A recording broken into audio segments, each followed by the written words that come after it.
Alright guys, we got another project here today. I bought a camper. You gotta have a sway control, sway bar system.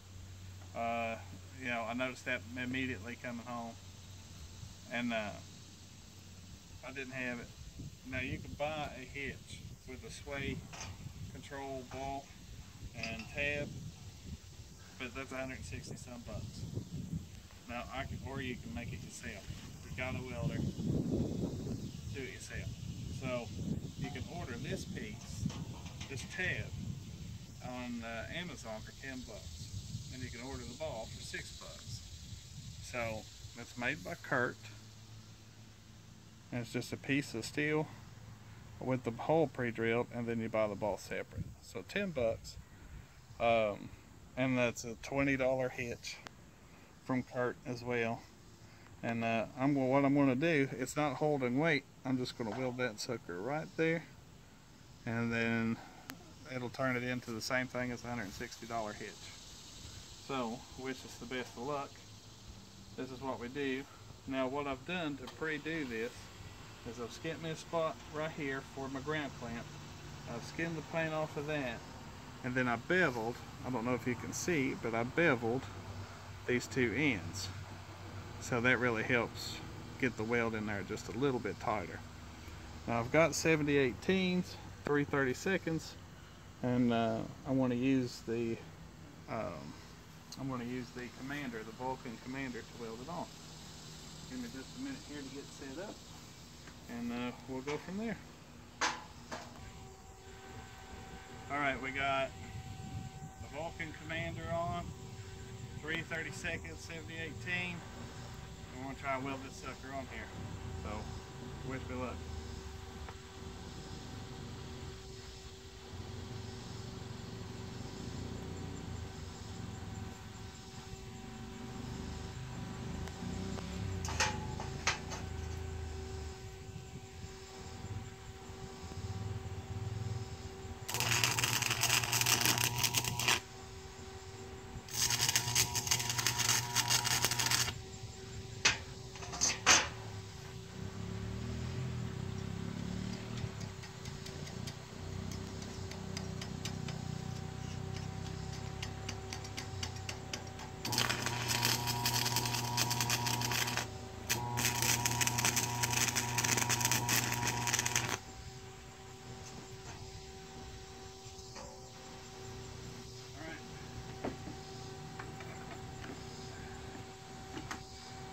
Do our tacks, we got to make sure that's sitting good and level,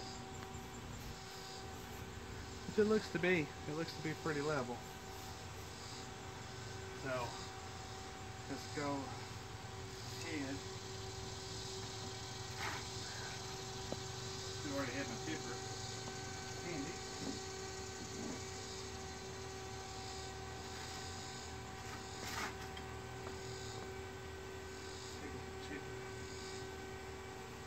Now you're going to want to take the slag off after you do the tank.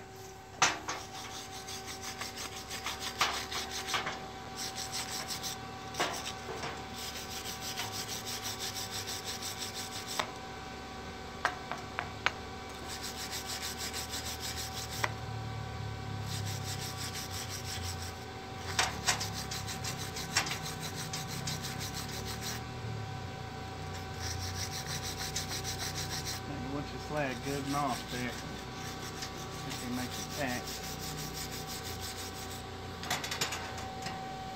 So you get that slag, it's real nice and shiny. 70/18s are real good for that. The 60/11 is a really good stiff rod, but you want to get something that you can get the slag off. The 70/18 is really good too. Now let's go ahead and make our first top weld.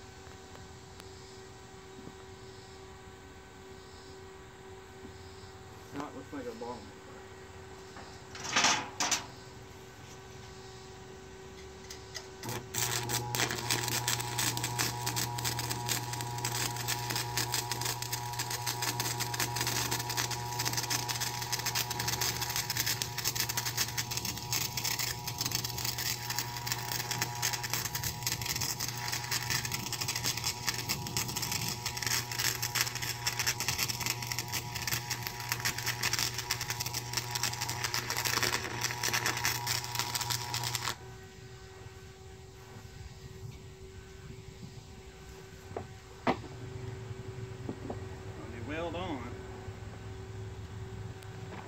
try to have as less glue as possible.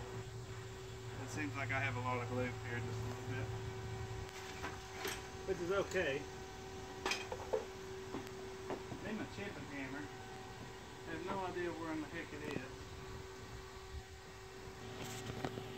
Alright, we got our slag off, and we just keep working it back and forth. Not a bad little weld. Not a bad little weld at all. What you want to do is you just want to keep making welds until it's all ready, until it's set. And you just keep going around and filling it up until there's no more weld to be had. So we're going to do one more on top, and we'll go from there.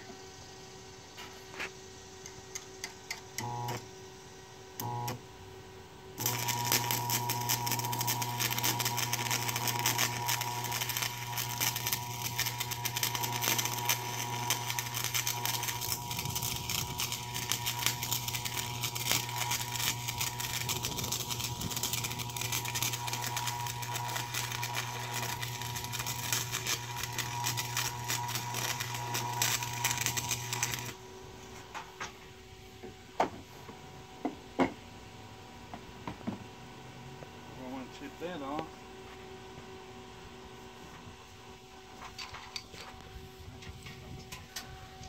All ready? All right. We did our first top weld here. It's a pretty decent weld. Like I said, I don't claim to be a #1 welder, but this is going to hold that piece on there. Now what you want to do is you're going to have another little gap. Let me get a screwdriver and point this out. Now you're going to have another little gap. You want to weld up right where that screwdriver point is, and then you want to flip this over. You'll have that same gap. You want to go through and go right over top of that again. Now once you do that, and follow your corners, round your corners out, and your sway ball control will be on there. Now, that way when you're pulling your camper and you want to put a sway bar on, it, like I said, it only holds enough weight to keep it from swaying. So it's not like you're welding on the whole thing itself. Alright, so there's nothing to be nervous about with it. When I get it finished, welded, and painted, we'll come back and be ready to go. We'll put it on the truck. Everybody will get to see it. Give me just a few minutes. Give me the finger.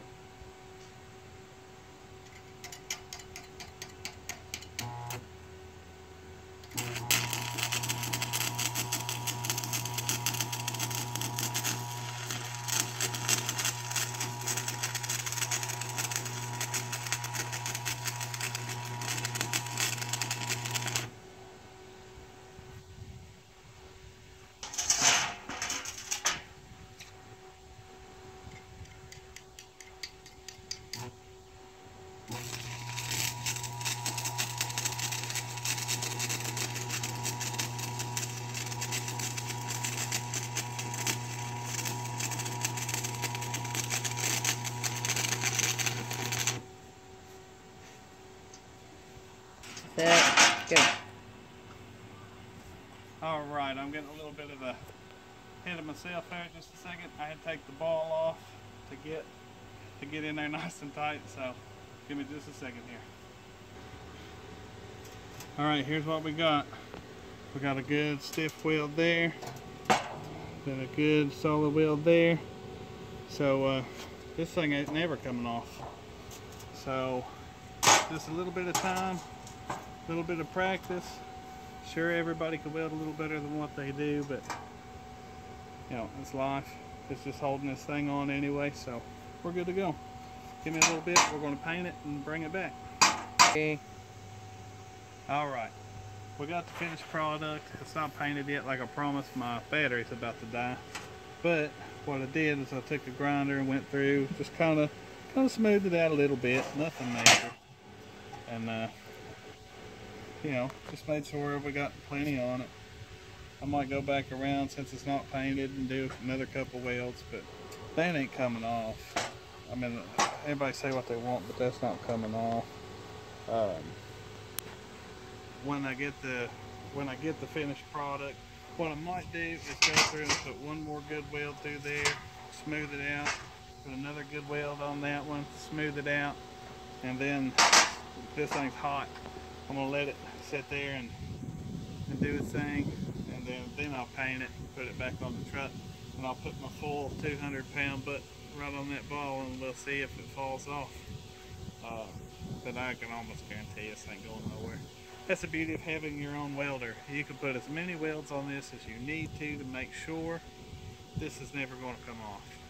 I mean, you can overdo it. You can put 20 pounds on there. You can do 2 runs. It depends on your skill level. It depends on what you're doing with it. But you can make as many passes as you can when you're on the welder.